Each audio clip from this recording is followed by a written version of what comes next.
Shalom guys, gimana kabarnya?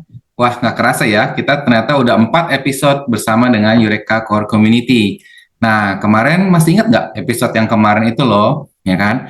Nah, dalam episode yang kemarin itu, kita banyak ngebahas tentang pilih ini atau itu, ketika cinta harus memilih. Pilih ini atau itu. Nah, sekarang aku ingin mengupas tentang cinta juga, tapi kali ini ada sedikit perbedaan ya guys ya. Jadi bukan segmen pilih ini atau itu lagi, tapi kali ini kita akan sedikit mengupas konten edukasi sedikit tentang apa itu cinta, jenis-jenis cinta, dan gimana ya cara kita bisa mencintai dengan sempurna. Nah, ya luar biasa ya teman-teman ya.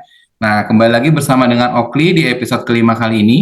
Dan aku akan membawakan topik tentang bagaimana mencintai yang tidak sempurna dengan cara yang sempurna. Luar biasa ya topiknya guys ya.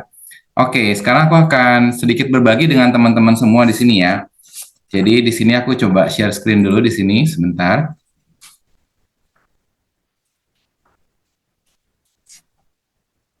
Oke.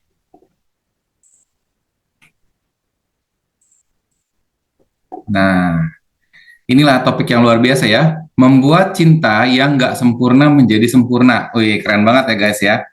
Nah, sekarang kita pengen tahu dulu nih, sebenarnya cinta itu apa sih? Ya kan? Banyak orang bilang cinta gitu ya, tapi cinta itu apa? Nah, kita pengen tahu nih ya. Sebenarnya what is love? Apa itu cinta? Nah, kita akan lihat ya guys. Menurut definisi dari Oxford Unit Dictionary, ya, love itu adalah atau cinta itu adalah an intense feeling of deep affection. Jadi artinya adalah perasaan yang dalam dan apa ya, nggak cuma sekedar main-main ya, tapi ada afeksi yang dalam gitu ya. Nah, di sini ada bukan cuma sekedar suka, karena kalau suka kan cuma sekedar, oh aku tertarik terus berapa lama kemudian hilang gitu ya. Tapi di sini ada deep affection, intense feeling of deep affection. Nah, ini definisi dari love ya. Nah, jadi kita lihat nih, ternyata cinta itu ya guys, ada macam-macam jenisnya. Nah, kita lihat ya. Yang pertama, itu ada yang namanya Eros. Kenapa kok namanya Eros ya? Karena ini diambil dari nama The God of Love. Jadi dewa cinta ya, dewa cinta dari zaman dulu ya. Nah, terus di Eros ini hanya melibatkan hal-hal romantis, menggebu-gebu, hubungan fisik, gairah, dan hasrat seksual doang. Jadi karena ini cuma sifatnya kayak deg-deg doang, ini sifatnya biasanya membuat kita tuh hilang kendali ya guys. Jadi kita bisa ngerasa kayak kok kita mikirin dia terus, di otak kita kebayangnya dia terus, sampai kalau deket dia tuh rasanya kayak bisa salting ya, salah tingkah ya. Tapi sayangnya Eros ini hanya bertahan sementara 6 bulan sampai 2 tahun doang. Ya, jadi ini Eros tuh cuma sekedar nafsu aja, nafsu cinta nafsu ya. Paling lama bertahan 6 bulan sampai 2 tahun ya. Lama-lama bosen ya. Lalu cinta yang kedua jenisnya itu namanya philia ya. Ini ada gambarnya di sini ya guys ya. Jadi philia ini artinya adalah kita seperti rasa kasih sayang kepada teman kita, persahabatan, bestie ya. Jadi ini terkandung ada niat tulus, baik, setia, percaya, dan ada pengorbanan di antara bestie-bestie. Nah, jadi ini filia ya guys, jenis yang kedua. Kita lihat lagi jenis yang berikutnya. Jenis cinta yang ketiga adalah storge. Nah, storge ini adalah seperti rasa sayang antara ikatan keluarga. Ya, namanya keluarga di sini tidak ada nafsu seksual ya, tapi ada rasa untuk saling melindungi, secara emosional ada dukungan, perasaan aman sebagai satu keluarga. Nah, ini adalah yang ketiga, storge. Nah, apakah hanya sampai di situ? Ternyata enggak ya, teman-teman ya. Kita lihat nih ya. Kita pengen tahu nih sebenarnya ya, apa sih sebenarnya alasan orang buat mencintai? Ayo, kita coba merenung sebentar deh. Mungkin sekitar 10 detik lah ya. Kira-kira menurut teman-teman apa sih alasan kita buat mencintai seseorang? Kalau misalkan teman-teman mau memberikan pendapat komen di bawah juga boleh ya.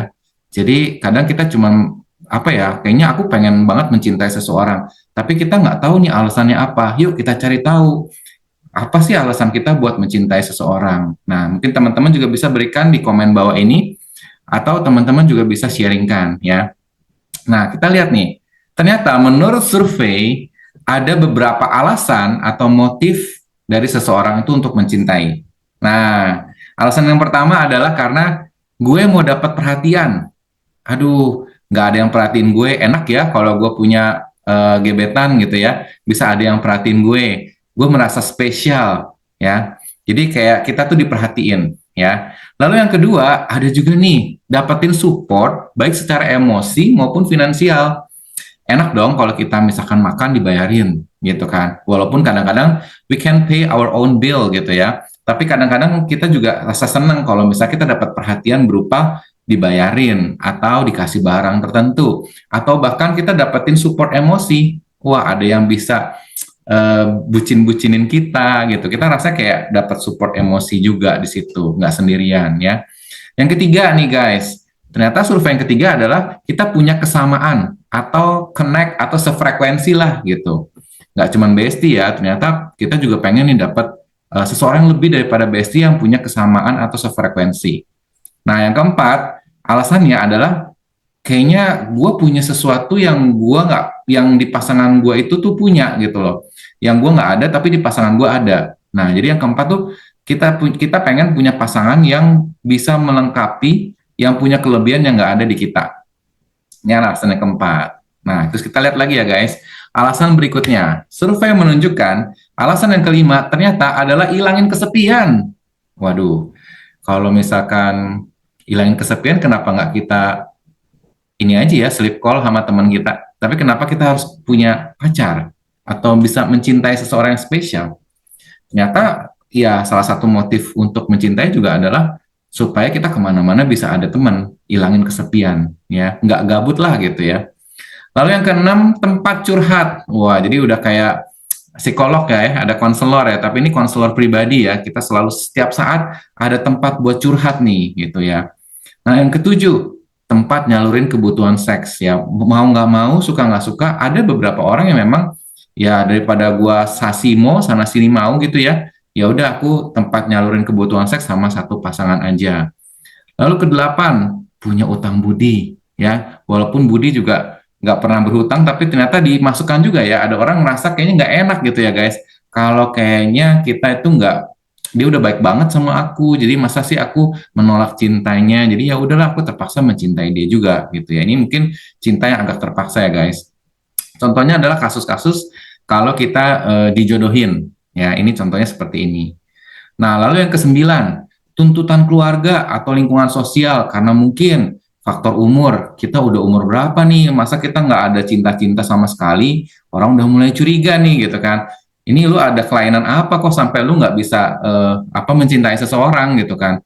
Nah, jadi karena tuntutan keluarga atau lingkungan sosial di masyarakat setempat, ya udahlah akhirnya aku apa aja deh yang boleh deh, yang penting aku bisa mencintai seseorang atau kelihatan mencintai seseorang. Ya. Lalu yang ke-10, misterius. Kadang-kadang kita lagi deketin seseorang, semakin orang itu misteri, kita semakin penasaran dan kita semakin ingin mengejar orang itu, pengen tahu lebih dalam tentang orang itu, guys. Ya. Nah, lalu yang ke-11, kesian banget ya, alasannya kesian ya. Aduh, karena dia udah terlalu nggak ada yang mau ya. Jadi ya udahlah kita mencintai dia atau mungkin kita mengasihani diri sendiri. Ya udahlah karena mungkin kita udah nggak laku, kita courting aja deh, misalkan seperti itu. Jadi kita ngerasa kadang kita mengasihani orang lain atau mengasihani diri kita sendiri. Nah, ini sebenarnya kurang lebih ada 11 ya motif untuk mencintai, guys. Nah, tapi sebenarnya banyak lagi sebenarnya motif-motif yang lain, cuman nggak dimasukin semua, ini kurang lebih garis besarnya aja ya guys. Nah, pertanyaannya, apa nih motif kita buat mencintai? Nah, ini pertanyaan buat kita merenung sendiri ya guys, di antara 11 tadi atau mungkin yang belum tercantum di atas, apa nih motif teman-teman, motif kalian buat mencintai seseorang? Yuk, bisa direnungin ya. Sebenarnya apa nih motif kita buat mencintai seseorang? Apakah karena kebutuhan seks? Apakah karena hilangin kesepian? Apakah karena materialistik, kita pengen kecipratan uang dari dia? Atau pengen dapat dukungan sosial? Atau ada yang ngelengkapin kekurangan kita? Atau bahkan kesian? Nah, jadi apa nih motif kita buat mencintai seseorang? Yuk coba direnungkan. Nah, kalau udah direnungkan, kita lihat apakah motif kita dalam mencintai ini adalah kita mencintai seseorang itu karena ada apanya, atau kita mencintai seseorang tuh apa adanya. Mirip ya, tapi artinya beda banget guys. Kalau kita mencintai seseorang karena ada apanya, ya mungkin kita masuk ke 11 motif yang tadi. Aku mencintai dia karena dia misterius. Aku mencintai dia karena dia sefrekuensi. Aku mencintai dia karena dia bisa ilangin kesepian aku. Kalau misalkan dia lagi sibuk, dia nggak bisa ilangin kesepian kita, terus berarti kita nggak bisa mencintai dia lagi dong. Atau kalau dia itu misalkan sudah apa ya, mohon maaf, kayak secara fisik tidak sesuai dengan kebutuhan seks kita gitu kan, apakah berarti kita juga jadi tidak mencintai dia lagi? Atau bahkan karena kita udah gak kasihan sama dia lagi, atau kasihan sama diri kita lagi, akhirnya kita juga udah gak mau mencintai dia lagi. Hati-hati ya guys, kadang-kadang kita hanya mencintai karena ada apanya, bukan apa adanya. Ya, kita mencintai seseorang karena ada apanya, bukan apa adanya, sehingga cinta kita ini nggak sempurna. Karena hanya cinta yang sempurna lah kita bisa mencintai seseorang dengan apa adanya. Ya, jadi menurut teman-teman, setuju nggak sama pendapat aku ya di sini ya? Kita sama-sama cinta kita itu sebenarnya tidak sempurna, guys. Masih banyak kita melakukan memberikan cinta karena ada maunya, ada apanya, bukan karena kita mencintai apa adanya. Walaupun memang sulit ya sebagai manusia. Nah, sekarang sebelum kita lanjut lagi nih guys, aku ingin ada kedatangan ya, kita kedatangan seorang penyanyi yang luar biasa nih guys ya. Dan penyanyi ini akan men-sharingkan, walaupun kita cintanya nggak sempurna, ternyata ada satu pribadi yang akan mencintai kita dengan sangat-sangat sempurna. Yuk kita lihat ya, cuplikan atau mungkin full lagu ya, full lagu yang akan dipersembahkan oleh sahabat kita ini. Yuk kita lihat.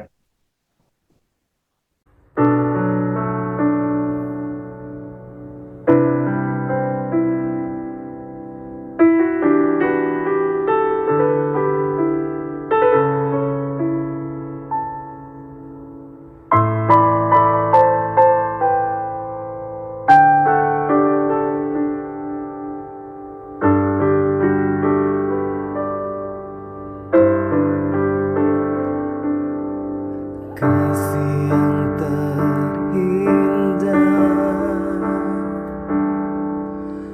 hati yang mulia,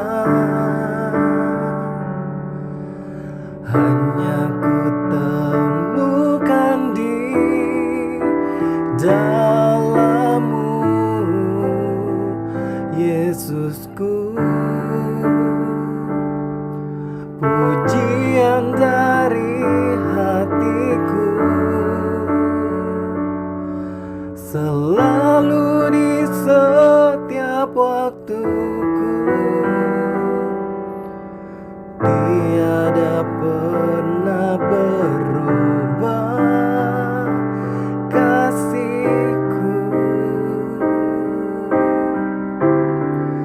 Karya terbesar dalam hidupku, pengorbananmu yang selamatkanku.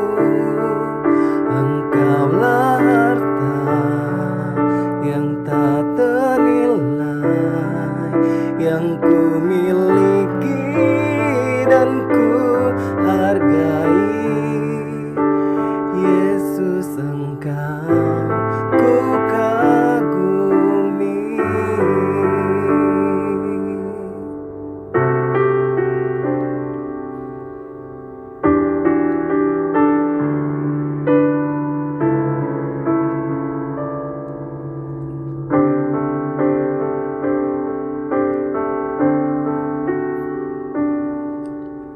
Kasih yang terindah, hati yang mulia, hanya ku temukan di dalam-Mu, Yesusku.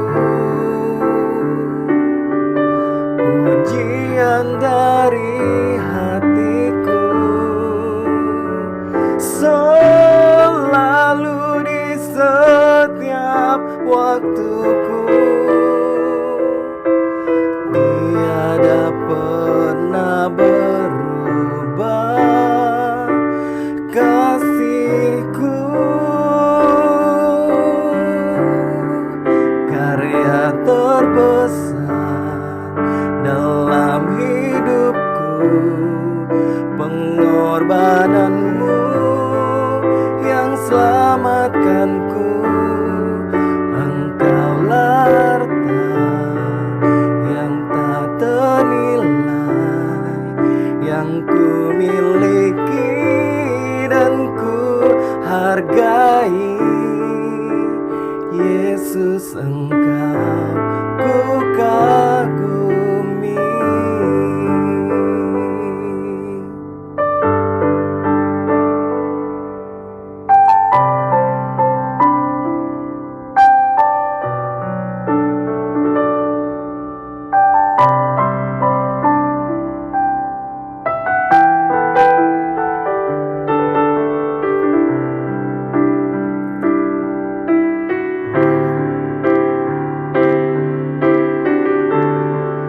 Karya terbesar dalam hidupku, pengorbananmu yang selamatkanku.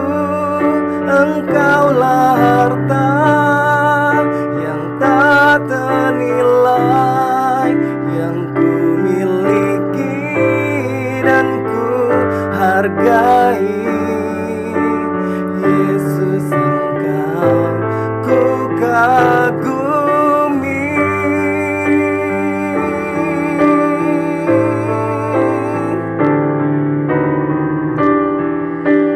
Yesus, Engkau ku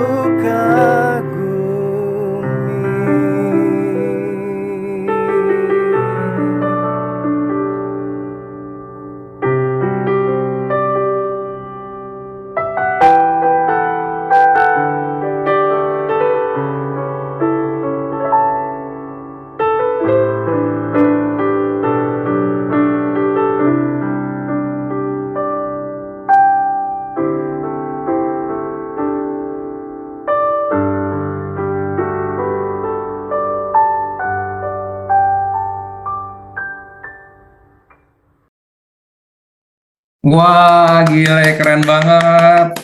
Gimana suaranya guys? Keren banget ya. Teman kita yang namanya Denny tadi tuh. Memang Denny itu udah profesional banget deh ya. Sebentar lagi mungkin akan ini ya, go international ya. Thank you loh Den, udah mau memberikan suara emasnya, menyumbangkan suara emasnya buat kita semua. Dan kita boleh berikan tepuk tangan sekali lagi dong teman-teman buat Denny yang luar biasa, suaranya keren banget. Dan Denny mempersembahkan lagu ini buat Tuhan dan buat kita semua ya. Thank you Dan. Nah, sama kayak lagu tadi ya guys, ternyata ada loh satu pribadi, satu kasih yang sempurna, walaupun kita nggak sempurna ya guys, yaitu Tuhan yang mengasihi kita. Jadi kalau tadi kita tahu tentang tiga jenis ya, tiga jenis cinta tadi, kalau masih ingat apa aja? Ya betul, yang pertama adalah Eros, yang kedua apa? Iya benar, yang kedua Filia, betul. Terus yang ketiga apa lagi tuh? Moge, bukan motor gede ya, tapi apa? Oh, Storge. Oke, bener banget guys. Yang ketiga Storge. Ternyata kabar gembiranya guys, kita ada satu jenis cinta lagi yang sempurna. Nah, aku akan buka ya teman-teman ya di sini ya. Apa itu cinta yang sempurna? Ternyata cinta yang sempurna adalah, yes, ini adalah yang keempat, agape. Agape ini adalah cinta yang tertinggi di antara semua cinta. Kenapa? Karena ini adalah cinta Tuhan kepada manusia. Nah, disinilah kita ada bisa merasakan unconditional love. Artinya apa? Cinta yang tidak ada syaratnya, ya, nggak ada syarat dan ketentuan. Tapi di sini nggak ada bintangnya ya. Tapi di sini memang benar-benar cinta yang murni, yaitu dari Tuhan. Ya, ini adalah cinta agape, cinta kasih dan rela kita Tuhan berkorban tanpa pamrih, rela menderita demi kebahagiaan yang dicintainya, yaitu kita. Nah, ini adalah cinta agape. Cinta yang tertinggi seperti dalam lagu tadi ya teman-teman ya, bahwa ada cinta yang tertinggi yaitu dari Tuhan. Tapi banyak orang ngeraguin, masa sih Tuhan bisa mencintai kita? Apa bukti cinta Tuhan buat kita? Buktinya apa sih Tuhan cinta kita gitu ya? Oke, ada yang bisa berikan pendapat? Apa sih bukti cinta Tuhan buat kita? Boleh berikan di komen ya. Mau nambahin juga boleh banget. Nah, ternyata bukti cinta Tuhan buat kita, kalau teman-teman pagi-pagi bangun ya, teman-teman bisa ngelihat matahari terbit. Ya, matahari yang sama masih tetap bersinar loh guys. Baik bagi orang yang sayang sama Tuhan atau bagi orang yang benci Tuhan. Jadi artinya apa? Setiap orang punya kesempatan yang sama, walaupun dia membenci Tuhan, walaupun juga dia mencintai Tuhan. Jadi kita masih punya, selama kita masih hidup, kita masih punya kesempatan untuk menjadi lebih baik lagi. Jadi bukan berarti hari ini aku jahat sama Tuhan, automatically aku mati, aku udah dihukum, langsung hilang dari dunia ini. Atau aku nggak menikmati matahari yang sama. Karena aku jahat, orang lain baik, maka orang lain dapat matahari, aku nggak dapat matahari. Enggak. Setiap orang, baik atau jahat, matahari tetap sama bersinar buat semua orang. Artinya kita masih dapat kesempatan, guys. Ya. Nah, kesempatan ini yang akan kita pakai untuk memperbaiki lebih baik lagi, atau akan kita sia-siakan begitu aja. Ya. Jadi sayang kalau kita sia-siakan. Nah, kenapa kok Tuhan tetap memberikan matahari yang sama buat orang baik dan orang yang jahat? Nggak adil dong Tuhan itu. Katanya Tuhan maha adil.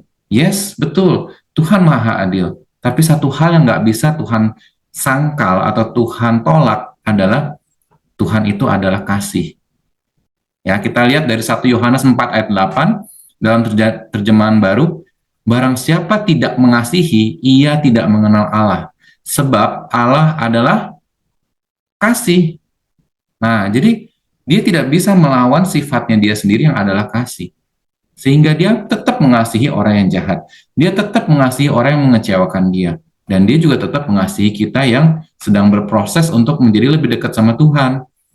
Nah, makanya karena dia adalah kasih, dia selalu memberikan kesempatan kepada kita selama kita masih hidup. Ya. Dan kalau kita mau belajar untuk mengasihi, maka kita bisa mengenal Tuhan. Karena orang yang tidak mengasihi, dia tidak mengenal Tuhan. Dia tidak mengenal Allah. Sebab Allah adalah kasih. Nah, itu yang pertama ya guys.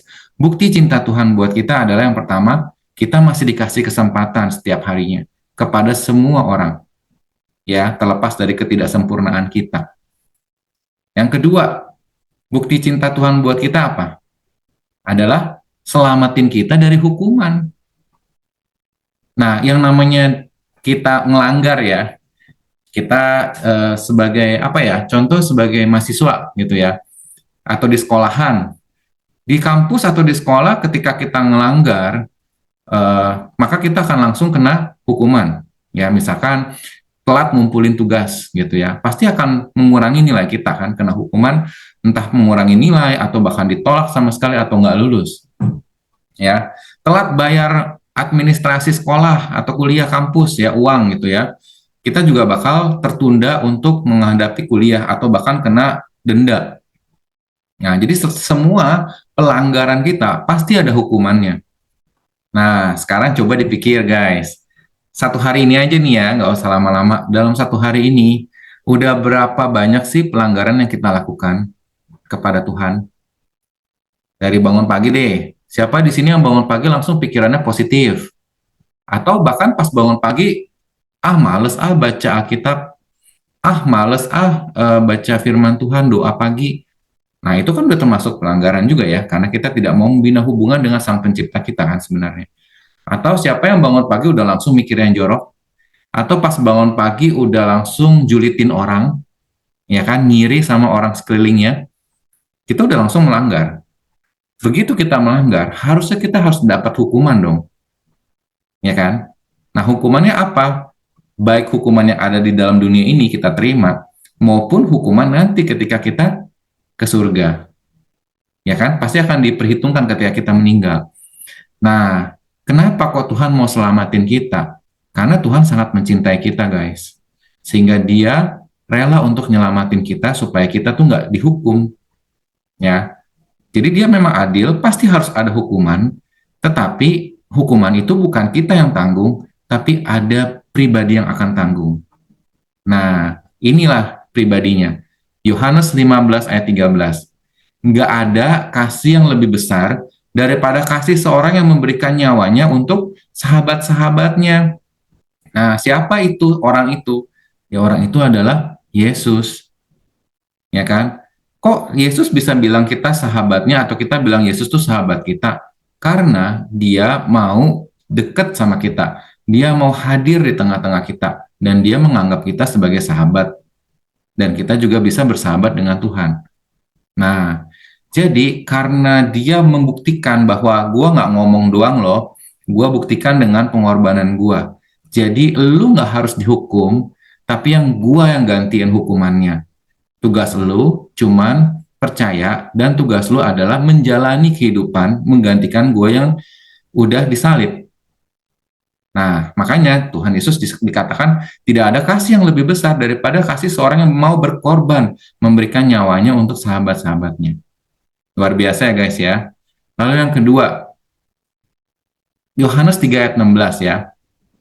Karena Allah sangat mencintai dunia ini, yang ditunjukkan dengan cara memberikan anak satu-satunya, supaya masing-masing orang yang percaya kepadanya tidak akan mati, tetapi akan menerima hidup untuk selama-lamanya. Ih, serem ya. Berarti kalau kayak gitu kita nggak akan mati selamanya dong, bisa umur kita sampai 1000 tahun. Nggak begitu ya guys. Maksudnya di sini adalah secara rohani kita. Roh kita nggak akan terputus dari Tuhan. Roh kita akan selalu bersama dengan Tuhan. Yang artinya kita hidup abadi, rohnya bersatu dengan Tuhan, bersama dengan Tuhan. Nah, caranya supaya kita bisa bersama dengan Tuhan, maka pelanggaran kita, dosa-dosa yang pernah kita lakukan, baik dari leluhur kita maupun dosa dari kita buat sendiri, itu harus ada yang selesaikan. Nah, kenapa? Karena dosa ini seperti ini guys, tuh. Sejak kalau kita ngomong zaman dulu lagi ya, selain zaman sekarang deh ya, zaman dulu Adam, ya kan, entah makan buah apapun lah namanya ya, buah yang dimakan sama Adam itu membuat pelanggaran, melanggar sama Tuhan kan. Tuhan udah bilang nggak boleh, tapi dia langgar. Berarti itu dosa pertama yang dibikin oleh manusia, yang diwakilkan oleh, yang diketuai oleh Adam. Nah, ketika dosa itu mulai ada, maka Tuhan yang adalah suci akan terpisah dari yang berdosa. Detik dia makan, maka dia akan mati secara rohani. Dia akan putus hubungan dengan Tuhan dan dia mulai tahu hal-hal yang buruk. Sehingga dia harus dihukum mati rohani. Judgment, dihukum, mati rohani, terpisah dari Tuhan. Makanya berapa kali kita nggak pernah diajarin berbuat jahat, automatically kita bakal berbuat jahat. Mana ada anak kecil diajarin ini ya, kamu cara berbohong, cara mencuri, cara munafik kayak gini ya, nggak ada. Tapi anak kecil otomatis bisa ngelakuin itu semua tanpa ada sekolah kebohongan, sekolah karakter buruk, nggak ada. Tapi udah berulang kali dari kecil kita diajarin baik di rumah, di sekolahan, di gereja, komsel, dimanapun kita diajarin tentang kebaikan, masih aja kita susah ngelakuin kebaikan. Karena apa? Ya kita sudah terpisah sebenarnya sama Tuhan. Ada jurang antara hubungan manusia dengan Tuhan, yang adalah kudus, suci, ya, dan sifatnya adalah abadi. Nah, jadi kalau kita nggak percaya Tuhan, ya otomatis kita akan terpisah selamanya dari Tuhan, karena kan kita nggak percaya. Nah, kabar gembiranya, pelanggaran ini harusnya manusia tanggung, tapi ada loh yang mau menggantikan kita yang berdosa dengan cintanya, yaitu karya salib Tuhan Yesus. Sehingga problem atau masalah manusia itu dosa, itu diampuni dengan kurban dari Yesus yang mati buat kita semua. Yesus adalah kambingnya, Yesus adalah kurbannya. Ketika Yesus dikurbankan di kayu salib untuk menggantikan dosa-dosa kita, maka kita yang percaya kepada kurban itu, maka kita akan selamat. Nah, sehingga kurban inilah yang memulihkan, membebaskan lah ya, membebaskan kita dari dosa dan menyatukan kembali kita dengan Tuhan. Nah, ini adalah jalannya. Nah, dia tunjukkan melalui cinta kasihnya di kayu salib. Nah, jadi kalau kita lihat ada banyak jenis cinta ya guys, ya. Ada yang tadinya filia, ya kan, eros, dan ada yang lain-lain lagi sebenarnya. Tapi yang paling tinggi memang agape. Kenapa? Karena agape adalah kasih yang tanpa syarat seperti Tuhan. Berapa banyak kita nyakitin hati Tuhan, tetapi Tuhan tetap mencintai kita. Ya, ini adalah agape. Nah, pertanyaannya, sekarang kita akan bahas nih ya tentang gimana caranya membuat cinta kita yang nggak sempurna tadi, kita udah sadar ya cinta kita nggak sempurna, menjadi sempurna, menjadi cinta yang sempurna. Gimana caranya? Boleh berikan pendapat di komen juga ya di bawah ya. Nah, yang pertama, kita cari tahu dulu apa motifmu dalam mencintai. Banyak orang nggak tahu motif mencintai, akhirnya jalanin begitu aja dan kandas. Karena apa? Dia nggak tahu motifnya. Jadi kita cari tahu dulu nih, motif kita apakah benar atau motif kita hanya untuk kesenangan diri kita sendiri. Sedangkan dalam hubungan, itu tidak bisa berkata aku atau gue, tapi kita harus berkata kita. Ada dua orang yang bersama. Sehingga kita nggak bisa mikirin diri sendiri lagi, kita harus mikirkan kita.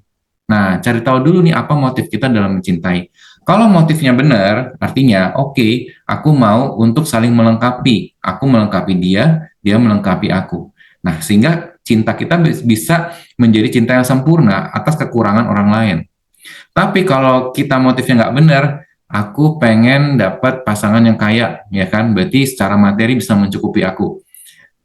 Mungkin 1 tahun dia empanin kita bisa ya, tapi kalau dia terus-terusan gitu kan empanin kita dan kita cuma jadi benalu atau jadi jamur cordyceps yang cuma ngisepin atau apa menunggangi orang itu gitu ya, lama-lama orang juga jadi bosen kan, akhirnya masalah di hubungannya, ya kan? Atau ada juga motifnya aku pengen dapat perhatian, iyalah dapat perhatian karena kita belum jadi milik dia. Begitu kita jadi milik dia, dianya udah bosen sama kita. Lah, lalu kita jadinya, ya aku udah nggak dapat perhatian lagi deh. Kita mulai cari perhatian sama orang lain lagi. Nah, kalau kayak gitu ya nggak akan pernah sempurna cinta kita. Berpindah dari satu hati ke hati yang lain dan seterusnya. Jadi yang pertama, cari tahu dulu nih apa motif kita dalam mencintai. Ya guys. Terus yang kedua, tahu diri dong kalau kita aja tuh nggak sempurna guys. Tapi Tuhan masih cintai kita dengan sempurna. Jadi kita harus sadar bahwa kita tuh nggak bisa sempurna banget gitu ya, tapi Tuhan aja masih mau mencintai kita dengan sempurna. Masa kita nggak mau belajar mencintai orang yang kita pernah cintai itu dengan sempurna? Bohong deh kalau kita bilang, aku sayang sama Tuhan, aku cinta sama Tuhan, oh aku cinta banget sama Tuhanku. Kalau Tuhanku disentil-sentil atau di apa Tuhanku di ngomong-ngomongin, aku akan bela, aku akan marah gitu ya. Itu namanya bohong guys, namanya munafik. Kenapa? Karena bagaimana kita bisa mencintai yang nggak kelihatan? Kalau yang kelihatan aja kita nggak bisa mencintai. Tuhan kan kita nggak bisa kelihatan, bisa kita rasakan tapi kita nggak bisa kelihatan. Gimana kita bisa mencintai yang nggak kelihatan? Sedangkan manusia yang kita pernah cintai itu kita menyia-nyiakan. Ya, jadi kita harus tahu diri kalau kita aja nggak sempurna, tapi Tuhan masih mencintai kita dengan sempurna. Makanya kita belajar untuk mencintai orang yang pernah kita cintai itu dengan sempurna. Lalu yang ketiga nih guys, yang ketiga adalah belajar setiap hari menjadi semakin serupa sama Tuhan yang adalah cinta. Nah, proses mencintai itu adalah proses belajar, bukan cuma sekedar crush-crush doang gitu loh. Tapi harus ada proses belajar menerima kelemahan orang, belajar menempatkan diri, belajar mengetahui titik kritis kita. Sehingga ketika kita belajar setiap hari menjadi makin serupa sama Tuhan, kita akan makin berkembang cinta kita, jadi bukan cuma cinta eros lagi, tapi cinta kita bisa lama-lama mendekati agape. Ya. Nah, lalu yang keempat, terakhir adalah memaafkan. Wah, ini cuma satu kata ya, memaafkan. Tapi prakteknya amat sangat sulit sekali gitu. Kenapa? Karena orang merasa bahwa kalau dengan maafin orang berarti kita kalah. Atau dengan maafin orang berarti kita layak dong untuk dianggap apa sih namanya dirugikan. Padahal sebenarnya nggak begitu ya guys. Memaafkan itu artinya bukan kita menyetujui perbuatan dia, tapi memaafkan karena rasa sayang kita lebih besar daripada pelanggaran dia. Sama seperti Tuhan, rasa sayang cinta Tuhan kepada kita itu lebih besar daripada pelanggaran kita, guys. Yes, kita pernah menyakiti hati Tuhan, mendukakan hati Tuhan berulang-ulang kali. Tetapi rasa sayang Tuhan lebih besar daripada pelanggaran kita sampai Dia mau turut campur untuk menyelesaikan pelanggaran kita. Bahkan mau mengubah kita menjadi muridnya. Nah, maka dengan itu, memaafkan itu bukan berarti kita menyetujui tindakan Dia atau kita merasa dirugikan, tetapi karena kita merasa rasa cinta kita itu lebih besar daripada pelanggaran Dia. Dan kita tahu nih ya, nggak ada satu orang pun yang sempurna, guys. Nobody's perfect, termasuk diri kita. Mungkin di bagian itu dia memang salah, pasangan kita salah. Tapi di bagian lain kita bisa salah. Jadi saling memaafkan ini sangat penting. Karena disitulah prosesnya namanya cinta itu akan bertumbuh melalui pemaafan. Ya, mencintai sama memaafkan itu saling berkaitan ya, guys. Ya, mencintai itu bisa ditunjukkan melalui pengorbanan untuk memaafkan. Ya, dan mencintai dan memaafkan itu adalah sebuah keputusan. Ya, bukan cuma masalah rasa, tapi ini adalah sebuah keputusan. Oke. Kesimpulannya, pilihlah guys, pilihlah untuk menjadi apa nih? Pilihlah untuk menjadi pelaku, bukan menjadi korban. Ya, pilihlah untuk selalu menjadi pelaku bukan korban. Banyak orang bilang, aku mah gara-gara diselingkuhin, dikhianatin, ya kan, makanya aku jadi kayak nggak menemukan cinta sejati lagi, hatiku hancur gitu kan. Aku udah trauma, udah fobia sama yang namanya cinta-cinta gitu kan. Sehingga kita merasa diri selalu jadi korban. Tapi ketika kita memilih untuk menjadi pelaku, oke, gue pernah dikhianati, diselingkuhin, dikecewakan, ya kan. Tetapi gue mau menjadi pelaku maaf. Gue maafin orang itu, dan gue nggak mau ngelakuin itu ke orang lain. Sehingga kita akan menjadi pelaku kebaikan, bukan korban dari kejahatan. Pilihlah selalu menjadi pelaku, bukan korban. Ya, kita bisa mengambil sebuah keputusan. Karena kita punya pilihan bebas atau free will, guys. Untuk menentukan kita mau jadi tindakan korban, mengasihani diri, menyabotase diri, atau kita bisa memutuskan untuk menjadi pelaku kebenaran, pelaku pemaafan yang membuat pikiran dan perasaan kita akhirnya menjadi nyaman. Pilihan di tangan kalian. The choice is yours, guys. Jadi pilihlah, karena keputusan atau pilihan yang kalian ambil itu akan menentukan tindakan kalian. Tindakan kalian akan menentukan nasib kalian juga ke depannya. Nah, penutupnya guys, mencinta yang sempurna ditunjukkan melalui pengorbanan untuk memaafkan. Ya, jadi bohong namanya kalau kita bilang mencintai seseorang, tetapi kalau kita tidak rela untuk berkorban. Karena cinta bisa ditunjukkan melalui pengorbanan. Dan dalam hal ini, pengorbanan untuk terus memaafkan. Nah, untuk tahu lebih lanjutnya lagi, tetap stay tune ya guys di episode selanjutnya, karena episode selanjutnya kita akan ngebahas tentang sacrifice, pengorbanan, yang masih ada hubungan dengan cinta juga. Oke, demikian dari kita semua dari Eureka Core Community. Thank you ya guys sudah nonton sampai habis. Jangan lupa like, share, dan subscribe, dan berikan komen kalau misalkan ada pendapat atau mau berikan sharing. Ya, semoga kita bisa bertumbuh bersama di dalam Tuhan, menjadi pribadi yang lebih baik lagi dan berguna. Oke, sampai bertemu di episode selanjutnya guys. See you, God bless you.